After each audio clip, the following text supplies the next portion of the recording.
কোরআন শরীফে আছে, আল্লাহ তাআলা বলছে আবরামু আমরান ফাইন্না মুবরিমুন। আল্লাহ বলছে আমার নাফরমান বান্দা, তোমাকে আমি কি কি শাস্তি দেব আমি তা ঠিক করে নিয়েছি। আমার কবরে, হাসরে, জাহান্নামে তুমি আমি আল্লাহর আযাব থেকে কেমনে বাঁচবা তুমি তোমার ব্যবস্থা করে নিও। আল্লাহ চ্যালেঞ্জ করছে কোরআন শরীফের আয়াত। আমার শাস্তি আমি রেডি রাখছি, তুমি কেমনে আমার থেকে বাঁচবা তুমি ঠিক করে নিও। কথা বললো না ভাই, একজন আরেকজন লোক হাসাহাসি করো না, ওই ছেলে বেটকায়ও না বেককলের মতো, বেউকুফ। অনেক ছেলে কারো মানে কিছু আছে কোনো কাজ হয় না দিলে, যেটাই বলবেন হে হের তামাশা, হ্যাঁ হে ওর জিন্দিগি নিয়ে আছে। যদি বলেন তোমারে তো বলতেছে, ও হ্যাঁ ও আমারে নি কয়, আমি তো এই ডকেরে। আহা, আফসোসের ব্যাপার। আসলে আফসোসের, অনেক বড় বদনসিব যে নিজের নাফরমানির কথা বলেও, শুনলেও, মনে পড়লেও যার ভিতরে সামান্যতম কোনো অনুশোচনা জাগে না, তার চাইতে বড় লানত আর কিছু হইতে পারে। কমপক্ষে তো একটু অনুশোচনা, লজ্জিত অনুভূতি হওয়া উচিত, যাহা আমাকেই তো বলছে, আমি তো এমন। আল্লাহ আমাদেরকে বুঝ দান করেন। তাই জন্য বললাম আল্লাহ তাআলা এটা বলছেন, বান্দা তোমারে আমি কি শাস্তি দেব তা ঠিক রেখেছি, তুমি কেমনে বাঁচবা তুমি ঠিক করো, তুমি ঠিক করো, তুমি আমার আযাব থেকে কেমনে বাঁচবা। ফাকাইফা তাত্তাকুনা ইন কাফারতুম ইয়াওমান ইয়াজআলুল বিলদানা শিবা। কোরআন শরীফে আল্লাহ বলে, বান্দা এই যে দিন রাত তুমি আমার নাফরমানি করছো, হায় বান্দা জানো সেই হাসরের দিন তুমি কেমনে বাঁচবা, যে দিনের একদিনের পেরেশানি, কষ্ট, দুঃখ, যন্ত্রণা আল্লাহ নিজে বলছে, খোদার কসম বাপ, আল্লাহ বলছে বান্দা একদিনের পেরেশানি হাসরের মাঠের কুলের বাচ্চাটাকে বুড়া বানায় ফেলে। একদিনে ইয়াজআলুল বিলদানা শিবা, অর্থ হইল বাচ্চা বুড়া হয়ে যাবে একদিনে। একদিনেই মানুষ বলে না যে ভাই আমার এক সপ্তাহ টেনশনে চুল পাইকা গেছে, বুঝেন নাই কথাটা? এমন বিপদ গেছে ভাই আমার উপরে, এমন মুসিবত গেছে বলার মতো না। এই 15 দিনের মুসিবতে আমার চুল পাইকা গেছে, চুল পাইকা গেছে। এই জন্য বললাম আমাদের এটা ফিকির চাই। আমি এই জন্যই বলছি যে নিজের ফিকির করা দরকার। মোবাইলের কথা বলতে গিয়ে এটা বলছি না। আচ্ছা যাই হোক, তো এরপরে ওই হাফেজে কোরআনের কথাটা শেষ করতে চাচ্ছিলাম যে আল্লাহ তাআলা কোরআনুল কারীমের মধ্যে বলছেন আমি কোরআনকে হেফাজত করব, সংরক্ষণ করব কিয়ামত পর্যন্তের জন্য। এখন আল্লাহকে যদি আমরা প্রশ্ন করি যে মালিক আপনি যে বলছেন কোরআন সংরক্ষণ করবেন, হেফাজত করবেন, তো সংরক্ষণের পদ্ধতি কি কি হবে এটা দুই একটা আইটেম বলেন। তো আল্লাহ তাআলা বলেন একটা অন্যতম পদ্ধতি হলো আমি যুগে যুগে আমি আল্লাহ আমার বান্দাদের মধ্য থেকে এমন কিছু দিল, এমন কিছু সিনা আমি নির্বাচিত করব যেই সিনাগুলোতে আমি আল্লাহ আমার কোরআন জমা রাখব। সুবহানাল্লাহ। এগুলো আমার বাছাই, এগুলো আমার বাছাই। সুম্মা আওরাসনাল কিতাবাল্লাযীনা ইসতাফাইনা মিন ইবাদিনা, কোরআন শরীফের আয়াত। আল্লাহ বলেন আমার কোরআনের জন্য আমি আমার কোটি কোটি বান্দাদের মধ্য থেকে কিছু বান্দাদেরকে আমি আল্লাহ নিজে বাছাই করেছি। ইসতাফাইনা, ইসতাফাইনা অর্থ আমি বাছাই করেছি। এক দেশ, এক জাতি, এক গ্রাম, এক মহল্লা, এক অঞ্চল থেকে আমি আল্লাহ তাআলা প্রতিদিন, প্রতি মুহূর্তে, প্রতি যুগে আমি কিছু আমার বান্দা আলাদা সিলেক্ট করি, পছন্দ করে নেই, বাছাই করে নেই। যেই দিলগুলো আমি আল্লাহ নিজেই বাছাই করেছি, এই দিলে আমি আমার কোরআন রাখব। এজন্য কোরআন শরীফে আছে মুমিনের দিলে, ইমানদারের দিলে কোরআন আল্লাহ জমা করে। হাফেজ সাহেব না, হাফেজ সাহেব, হাফেজ সাহেব হাফেজ বানায় না, আল্লাহ তাআলা বানায়। হাফেজ সাহেবের হাতে অনেক ছেলে ভাগ্যও যায়, তাইতে বাগলো কা বলেন, ভাগ্য যায় না তাইলে সব ছেলে তো হাফেজ হয় না। আল্লাহ তাআলা কোরআনুল কারীমে স্পষ্ট বলছেন, ইন্না আলাইনা জামআহু ওয়া কুরআনা, নিশ্চয়ই অন্তরের মধ্যে কোরআন বসিয়ে দেওয়া, জামআহু মানে জমা করা, এবং ওয়া কুরআনাহু এবং সেটাকে তেলাওয়াত করা। এই কুরআনাহু মানে হলো পড়া, তেলাওয়াত করা এবং অন্তরে জমা করে দেওয়া, উভয়টাই আমি আল্লাহ নিজের দায়িত্বে নিলাম। এটা আমি নিলাম। নাহলে 8 বছরের বাচ্চা আল্লাহর কোরআন পড়তে পারা এটা চারটিখানি কথা না। 10 বছরের বাচ্চা 30 পারা আল্লাহর কোরআন টানা বলতে পারে, এই খামখেয়ালি কথা না। এটা আল্লাহ তাআলার ফয়সালা, আল্লাহ তাআলার তৌফিক, আল্লাহর বাছাই, আল্লাহর মনোনয়ন, আল্লাহর পছন্দ, আল্লাহর দয়া, কারাম, ইহসান, মেহেরবানি, খোদার কসম কায়নাতের সর্বশ্রেষ্ঠ পাওয়া। গোটা পৃথিবী যদি কেউ 1012 পায়, গোটা দুনিয়া, আর আল্লাহর কোরআন যদি কেউ 1 আয়াত পায়, তো এটাই দামি, এটাই দাম। বাকি এটা বুঝবে সে, দিল আছে যার, আখেরাত চিনে যে। একই জিনিস সবাই কদর বুঝবে এমন কোনো জরুরি না, এমন কোনো জরুরি না, এমন কোনো জরুরি না। এজন্য বললাম প্রতিটা হাফেজে কোরআন আল্লাহর বাছাই। কার বাছাই বাপ? আল্লাহ। আর সেই মালিক আল্লাহ নিজেই হাসরের দিন যাকে তিনিই বাছাই করে হাফেজ আলেম কোরআন পড়নেওয়ালা বানাইছেন, তারে হাসরের ময়দানে আল্লাহ নিজেই ডাক দিয়ে স্পেশালি বলবেন, ইউকালু লিসাহিবিল কোরআন। আল্লাহ নবী সাল্লাল্লাহু আলাইহি সাল্লাম বলেন, কিয়ামতের দিন আল্লাহ তাআলার পক্ষ থেকে হাফেজে কোরআন, কোরআন পড়নেওয়ালা, তাকে আল্লাহর পক্ষ থেকে বলা হবে, ইকরা ওয়ারতাকি, আমার বান্দা তুমি আমার কালাম পড়ো আর জান্নাতের উপরে উঠতে থাকো। সুবহানাল্লাহ। ওয়ারাত্তিল কামা কুনতা তুরাত্তিলু ফিদ দুনিয়া, আর বলবেন আমার বান্দা আস্তে আস্তে পড়ো, সুন্দর করে পড়ো, তাড়াহুড়া কইরো না, ধীরে ধীরে পড়ো। তোমার লিফট আমি আল্লাহ অন করে দিছি, তুমি মাঝখান দিয়ে কোনো সুইচ বাটন টিপো না, তুমি কোনো টিপ দিবা না সুইচ, এটা উঠতেছে লিফট, এটা এটার মতোই উঠবে, তুমি শুধু পড়তে থাকো। আর তাড়াহুড়াও করো না, আস্তে আস্তে তার তিলের সাথে সুন্দরভাবে যত্ন নিয়ে, মহব্বত দিয়ে, তাজবিদ, মাখরাজ সব বিশুদ্ধ উচ্চারণ ঠিক রেখে তুমি ধীরে ধীরে পড়তে থাকো। তোমার লিফট অন করা আছে, এটা উঠতেছে উঠতেছে উঠতেছে, তো থামবে কখন, থামবে কোথায়? ফাইন্না মানজিলাতাকা ইনদা আখিরি আয়াতিন তাকরাউহা, তোমার তেলাওয়াত যেখানে গিয়ে শেষ হবে, তোমার লিফট স্বয়ংক্রিয়ভাবে সেখানেই থেমে যাবে। ওইটাই তোমার মঞ্জিল, ওইটাই তোমার ঘর, ওইটাই তোমার ফ্ল্যাট, ওইটাই তোমার বাসভবন। হ্যাঁ, 30 পারা কোরআন শেষ করবা তো তুমি 6000-এর চাইতে বেশি তালা পার করে ওইখান থেকে হাত নাড়াইবা যে এই যে ভাই সাহেব আমি এখানে আছি, গ্রামবাসী দেখেন আমি এখানে আছি। এই জন্য কোরআনুল কারীমের হাফেজ অনেক দামি, অনেক দামি। আপনার চোখে এটা একটা সামান্য পাগড়ি, আমাদের চোখে এটা অনেক কিছু, এটা অনেক কিছু।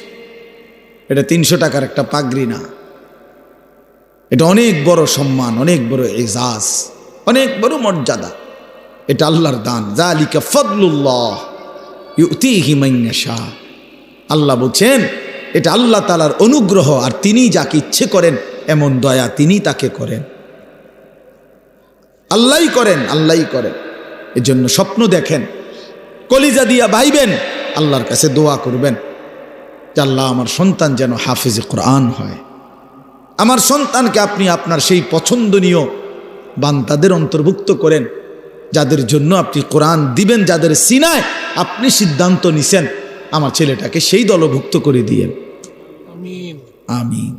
আল্লাহ আমাদেরকে কবুল করে নেন, আমাদের প্রত্যেকের সন্তানকে আল্লাহ তাআলা কোরআন পড়নেওয়ালা বানিয়ে দেন। যেই বাচ্চাগুলো আপনাদেরকে জানাজার নামাজ দেখাইছে, আমাদের সারা বাংলাদেশে আলহামদুলিল্লাহ নুরানি পদ্ধতি এতটা জনপ্রিয় এখন, আমার তো দৃষ্টিতে এখন আর এগুলো কিচ্ছু দেখাইতে হয় না।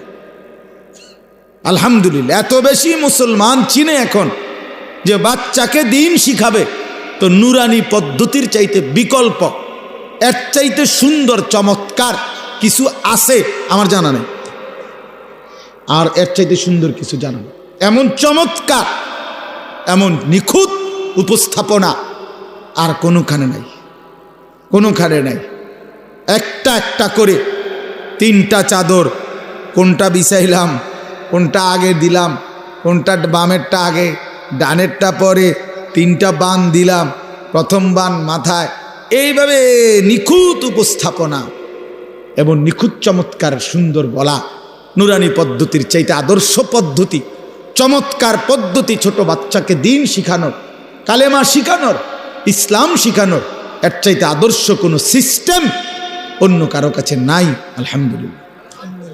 আমি মদিনা শরীফ মসজিদে নববীতে রাসূলুল্লাহ সাল্লাল্লাহু আলাইহি ওয়াসাল্লামের রওজায়ে আতহার যেখানে, সেই মদিনা শরীফে মসজিদে নববীতে মদিনার বাচ্চারা, ছোট ছোট বাচ্চারা মদিনা শরীফের এই মসজিদে নববীতেই মক্তব পড়ে। ফজরের পরে, আসরের পরে মক্তব আছে, ওইখানে অনেক উস্তাদ আছে, এ আলাদা আলাদা খুঁটির পাশে পাশে উস্তাদরা বসে, আর এই মদিনার সুন্দর সুন্দর ছোট ছোট বাচ্চাগুলা এগুলা পড়তে আসে। আমি অনেক সময় ওগুলোর লগে বসে বসে দেখি, এ হজ উমরায় গেলে।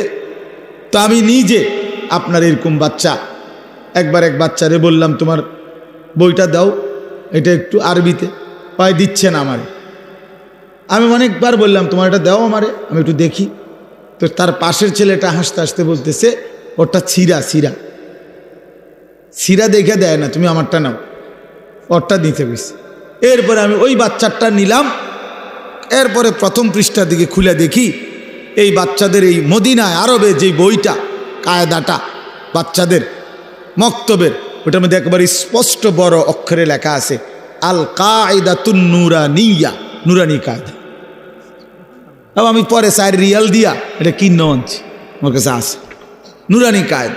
মানে এই নুরানি পদ্ধতি হযরত মাওলানা কারি বেলায়েত হোসাইন রহমতুল্লাহ আলাই, এই মহামানুষটি 43 বছর একটানা উনি বলছেন আমাকে, হাফিজি হুজুর রহমতুল্লাহ আলাই বলছিলেন, হাফিজি হুজুর বলছিলেন, হাকিমুল উম্মত মুজাদ্দিদুল মিল্লাত হযরত মাওলানা শাহ আশরাফ আলী থানভী রহমতুল্লাহ আজাল্লে বড় উঁচা একজন খলিফা ছিলেন হাফিজি হুজুর রহমতুল্লাহ আলাই। বাংলাদেশের সমস্ত ইমানদার ওনার নাম জানে, হাফিজি রহমতুল্লাহ আলাই। এই উনি ওনারে বলছিলেন কারি বেলায়েত হোসেন সাহেবকে, যে আপনি এমন একটা সুন্দর সহজ কোনো কৌশল, মুসলমানের বাচ্চারা দিন শিখবে, সূরা কেরাত, দোয়া কালাম শিখবে, আপনি একটা পদ্ধতি বাহির করেন। উনি 43 বছর একটানা ওই নুরানির বই, বাচ্চাদের যে বই পড়ায়, আপনি বইয়ের শুরুতে ভূমিকাতে এটা লেখা আছে। উনি বলছেন, আমার 43 বছরের সাধনার ফসল এই নুরানি পদ্ধতি, এই সুরে সুরে বলা, এই টাইনা টাইনা বলা, এই কোনটার পরে কোনটা সিরিয়ালে বলা, 2 রাকাত নামাজে 60টি মাসআলা, এই এমনি এমনি এক সুন্দর তালে তালে কর, অজু ভঙ্গের কারণ এতটি, নামাজ ভঙ্গের কারণ এইটা। আমার মাদ্রাসা তো দেখ বাচ্চা ওই যে হুজুরে যে পড়বার সময় এমনি একটু ডুলছে, ও বাচ্চা ওই ঘড়িটা কইবার সময় ডোলে, আরে তো ডোলো কা, ওই যে ওস্তাদ যে এমনি ডুলছে, হেতে এই ডুলাটাও ঠিক রাখছে, এমন নিখুঁত, এমন চমৎকার। এই জন্য আমি এইটাও আপনাদেরকে বললাম, নুরানি পদ্ধতি আল্লাহ তাআলার কাছে একটা মকবুল পদ্ধতি। আলহামদুলিল্লাহ, আপনাদের বাচ্চাদেরকে আপনারা কোরআন শিখাবেন, দিন শিখাবেন। ছোট্টবেলার এই 3 বছরের নুরানি, আমার শায়েখ আল্লামা মুফতি মুশতাকুন নবী সাহেব বলে, এই 3টা টিকা 3 বছরে, মানে নুরানির 3টা টিকা দিয়া দিয়েন, মৃত্যু পর্যন্ত আল্লাহকে ভুলবে না, সেজদা ভুলবে না, নামাজ ভুলবে না, সূরা কেরাত আর অশুদ্ধ হবে না, শুদ্ধ হবে। আমার ছোট্ট এই জীবনে, রাগ করেন না, আমার জীবনে আমরাও শত শত জানাজা আমরাও দেখছি, পড়তে গেছি, পড়তে যাই, বহুত মাতবর আইয়া জানাজার টাইমের আগের থেকে রেডি হইয়া থাকে, মাইকটাকে দূর বক্তব্য দিব হ্যাঁ 1 মিনিট 1.5 মিনিট। হ্যাঁ, আগের ওয়াক্ত নামাজ পড়ছে কিনা ফরজ সন্দেহ আছে, কিন্তু জানাজার সামনে আগে একবারে রেডি, মানে কুদুর বক্তৃতা দিব এখানে। আপনার এই বক্তৃতা দিতে গিয়ে কুল্লু নাফসিং যায়িকাতুল মাউত, এই বাচ্চা যে পড়লো এইটা অনেকেই পড়ে, মানে এটা কয় আর কি, কইবার সময় যে ডক এটার উচ্চারণ, হ্যাঁ আমি প্রায় আমার সাথে কেউ লোক হাসি, আমি দেখছো চান্দুর নামাজের কি দশা বুঝাই তো যায়। হ্যাঁ, তাই না, যে নামাজ পড়ে সূরা কেরাত যে কিচ্ছু হয় না, এ তো কুল্লু নাফসিন হুন্নেই বুঝা গেছে। আর কি তা আর কি, আপনার তো এইটা যে এই ডকের আপনার তাব্বাতিয়াদা তো এরুমই, আপনার আত্মাহিয়াত মানে শতভাগ অশুদ্ধ, শতভাগ অশুদ্ধ। বদনসিব বেটা ওই মুসলমান, দুর্ভাগা বেটা, মন্দ কপাল, অভিশপ্ত এই জীবন মুসলমান। 60 বছরে 50 বছরে 40 বছরে এত বড় আসমান ও জমিন আল্লাহর ভোগ কইরা, এত বড় দুনিয়া ভোগ করে আল্লাহর দেওয়া কোরআন 4টা সূরা 5টা সূরা শুদ্ধ করে পড়তে পারে না, আত্তাহিয়াতুটাও পড়তে পারে না, দোয়ায়ে কুনুতটাও শুদ্ধ উচ্চারণ করতে পারে না। এই জিন্দিগি বদনসিব বেটা, দুর্ভাগা বেটা, দুর্ভাগা বেটা এটা বেটা। এই জিন্দিগি বাতের থালা ছাড়া আর কিচ্ছু না বেটা। এই জীবন কতক্ষণ হতন ছাড়া আর বাত খাউন ছাড়া আর পেশাব পায়খানা ছাড়া আর কিচ্ছু না বেটা এটা বেটা। কিসের মুসলমান তুমি বেটা, কিসের মুসলমান তুমি? হ্যাঁ, 30 বছরও তোমার কলিজার মধ্যে এটা আসে নাই যে আমার আল্লাহর কোরআন শুদ্ধ করা দরকার? কি ডকের মুসলমান এটা? 60 বছরের বুড়ো হয়ে গেছে, আজও কোনোদিন কলিজার ভিতরে আসে নাই আল্লাহর কোরআন শুদ্ধ করা উচিত। বইয়া বইয়া সাদওয়ানে শুধু গপ মারে আর হুজুরদের বদনাম করে, অমুক হুজুরের আকিদা বালা না, অমুক হুজুরের আকিদারে কামড়াইছে। আপনার আকিদা একবারে সাদওয়ানে বাইয়া বাইয়া পড়তে আছে একদম আপনার আকিদা। হ্যাঁ, বইয়া বইয়া বিড়ি খায় আর এনে গপ মারে বইয়া বইয়া, আর বেডির নাচ দেখে, টেলিভিশন দেখে, আর হুজুর ঠিক করে অমুক হুজুরের আকিদা বালা না, তাইনের আকিদা বালা। বিড়ি খান না, এটা কোন আকিদা? এটা বিড়ি খানা, এটা কি আকিদা? সুন্নি আকিদা না ওয়াহাবি আকিদা? কিতা এটা? বিড়ি খানা এটা কোনটা পড়ছে? কি সুন্নি জমাতে পড়ছে না ওয়াহাবি জমাতে পড়ছে? কোনটা? কথা বলেন না কেন, এটা কোনটা? হ্যাঁ, আপনি আকিদা টোয়াইতে নাইছেন, আপনি কি বোঝেন মিয়া? আকিদা মিয়া কি বুঝেন আপনি? আজ পর্যন্ত এই দুর্গন্ধযুক্ত বিড়ি এটাই ছাড়তে পারেন নাই। এবারটা শিখায় আকিদা, অমুকের আকিদা বলে বালান, আমার অমুকের আকিদা বালান। আপনি তো শরীরে গন্ধের কারণে কাছে যাওয়া যায় না, আপনার দুর্গন্ধ। ওটা আকিদা ঠিক করে। চা দোকানে টেলিভিশন চা, আগ করলে গালি দেয়, কথা কইলে গালি ছাড়া কথা বলতে পারে না। কি আশ্চর্য মুসলমান, অবাক করা মুসলমান। বিড়ি সিগারেট একটি দুর্গন্ধ জাতীয় নিকৃষ্ট বস্তু। আল্লাহ নবী সাল্লাল্লাহু আলাইহি সাল্লাম ইন্তেকাল পর্যন্ত কোনো দিন দুর্গন্ধ নবী পছন্দ করতেন না। যিনি কাঁচা পেঁয়াজের গন্ধ পছন্দ করতেন না, কাঁচা রসুনের গন্ধ নবী পছন্দ করতেন না, নবীজি ঘামের দুর্গন্ধ পছন্দ করতেন না। আল্লাহ নবী সাল্লাল্লাহু আলাইহি সাল্লাম যখন হাঁটতেন ওই জায়গাটা, রাস্তাটা পুরা মেশক আম্বরের ঘ্রাণ হয়ে যাইত। তার পবিত্র দেহ থেকে ঘাম ঝরিলে সেটা আতর হিসাবে সাহাবায়ে কেরাম ব্যবহার করত। এত পবিত্র, এত সুঘ্রাণ। নবীজি বলতেন 3টা জিনিস দুনিয়াতে আমার সবচেয়ে প্রিয়, একটা হলো আতর, 1 নাম্বার সুগন্ধি, আত্মীব। 1 নম্বরে নবীর ভালোবাসার বস্তু ছিল সুগন্ধি, আতর। আল্লাহ নবী সাল্লাল্লাহু আলাইহি সাল্লাম, আমি এই মাত্র আমার হারিস ভাই আমার আতর নিচে এখন মানে দিছি, এখন ওনার ওই যে বয়ান করলো আমার বন্ধু দোস্ত মানুষ, আমি আতর লাগাইতেছি, ওই যে চমৎকার গ্রান, আমি নেন আপনার হাদিয়া দিলাম, এই যে এখন দিয়ে আয়া পড়ছি পকেটেরটা। তো বলতেছিলাম যে আল্লাহ নবী সাল্লাল্লাহু আলাইহি সাল্লামের সবচেয়ে প্রিয় বস্তু ছিল আতর, যিনি কখনোই দুর্গন্ধ পছন্দ করতে পারতেন না। এই মুসলমান, এই দুর্গন্ধওয়ালা, এই বিড়ির গন্ধওয়ালা মুখ নিয়া সেই নবী যিনি চিরদিন সুগন্ধিময় ছিলেন, তার সামনে কেমনে দাঁড়াইবেন সুপারিশের জন্য? লজ্জা করবে না? হ্যাঁ, শরম করবে না? ফেরেশতা যদি ধাক্কা মারে, সর বেটা আনতে, বেটা বিড়ির গন্ধে কাছে যায় না, সর। তোর আবার কি এর সুপারিশ বেড়া? তখন কি বলবেন? তখন কি বলবেন বলেন? ইনসাফ করে বলেন। এজন্য ছেড়ে দেন দুর্গন্ধময় এই বস্তু। যাদের এই বিড়ি সিগারেটের বদ অভ্যাস আছে, এটা নিকৃষ্ট অভ্যাস না। আছে আয়ুনু, তোমারও দোষ আছে, মানুষেরও চোখ আছে। তোমারও কি আছে? দোষ আছে। মানুষেরও কি আছে? চোখ আছে। মানুষ চিনতে ভুল করে না। এজন্য দয়া করে, নাফরমান হিসাবে পরিচিত সুদখোর, ঘুষখোর, হারামখোর, জেনাকারী, বেবিচারী, বেপর্দা, অসভ্য, এই নামেই পরিচিত হওয়া, এটার চাইতে ঘৃণা, লজ্জা আর কি হতে পারে বাপ? এই জন্য আমি অনুরোধ করি, এবারের রমজানকে টার্গেট করে আমরা গুনাহ ছেড়ে দেই। বলেন ইনশাআল্লাহ বরকত হবে। একটাবার হিম্মত করিলে, সাহস করিলে ইনশাআল্লাহ। মোমেন হারে না, মোমেন হারে না। কোন সময় পৃথিবীতে ইমানদার হারে নাই, এটা জানেন? এই 1450 বছরের ভিতরে ইমানদার কখনোই হারে নাই। পৃথিবীর কোন যুদ্ধে, পৃথিবীর কোন কাফের দুশ্মনের মোকাবেলায় ইমানদার কখনোই হারে নাই। কি হইছে? যতবারই রক্ত ঝরছে, যতবারই শহীদ হইছে, যতবারই মোমেনের খুন ঝরছে, সময়ের ব্যবধানে সেখানেই কালেমার পতাকা উঠছে। এটাই চিরসত্য। মোমেনের খুন বৃথা যায় না, শহীদের রক্ত বৃথা যায় না, যেতেই পারে না।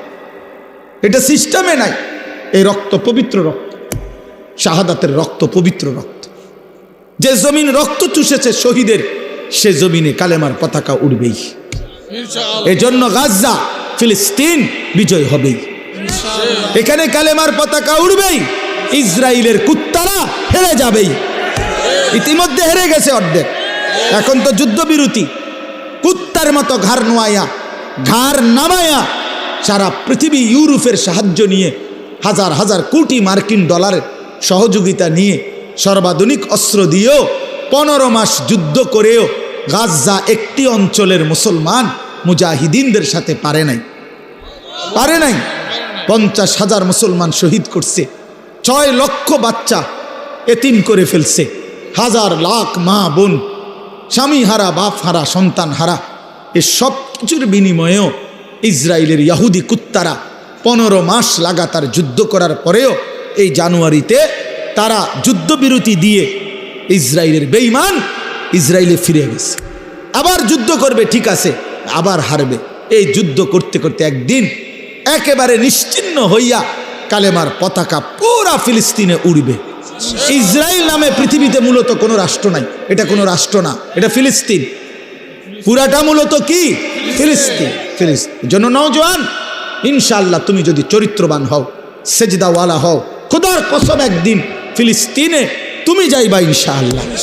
সারা পৃথিবীর বেঈমানের বিরুদ্ধে তোমরা লড়বা ইনশাআল্লাহ। ইনশাআল্লাহ। দেখো, তুমি হিম্মত করো। আল্লাহ তাআলা মুসলমানকে বানাইছেন শুধু মিরপুরের লাগিয়া না। আল্লাহ তাআলা তোমারে শুধু ব্রাহ্মণপাড়ার জন্য বানায় নাই। আল্লাহ তোমারে বুড়িচংয়ের জন্য বানায় না, উখরিজাত লিন্নাস, গোটা বিশ্ব মানবতার জন্য বানাইছেন। হ্যাঁ, ইমানদার কালেমার পতাকা উড়াবে পৃথিবীর এই প্রান্ত থেকে ওই প্রান্তে, ওই প্রান্ত থেকে ওই প্রান্তে। সারা জাহাঁ হামারা, চীন ও আরব হামারা, হিন্দু সেতা হামারা, মুসলিম হে হাম ওতন হে, সারা জাহাঁ হামারা। মুসলমান, সারা পৃথিবী আমার, সারা পৃথিবী আমার, সবটা আমার মালিকের, তো আমার। এই জন্য আমরা ইনশাআল্লাহ রমজানকে টার্গেট রেখে চরিত্র ভালো করি। গুনাহ বাপ থেকে 5 ওয়াক্ত নামাজ, রমজানের 20 রাকাত তারাবি, ইফতার, সাহরি, শেষ দশকের এতেকাফ, শবে কদরের তালাশ, প্রতিদিন দোয়া, কান্নাকাটি, কোরআনুল করিমের তেলাওয়াত, জিকির, তেলাওয়াত। যাদের সূরা কেরাত অশুদ্ধ, তারা সূরা কেরাত ঠিক করেন, দোয়া কালাম ঠিক করেন। রমজানটাকে পুরা আপনারে দেখলেই যেন মনে হয়, আপনার রমজান দেখলেই মনে হয় আপনি অন্য ফিকিরে আছেন, আখিরাতের ফিকিরে। কোন ফিকিরে? আখিরাতের। আল্লাহ তাআলা আমাকেও তৌফিক দেন, আমাদের সবাইকেই ঈমান আমলের জিন্দেগি গ্রহণ করে রমজান পর্যন্ত হায়াত ভিক্ষা দান করেন। আমিন। সুবহানাল্লাহি ওয়া বিহামদিহি, সুবহানাকাল্লাহুম্মা ওয়া বিহামদিকা, আশহাদু আল্লা ইলাহা ইল্লা আনতা, আস্তাগফিরুকা ওয়া আতুবু ইলাইক।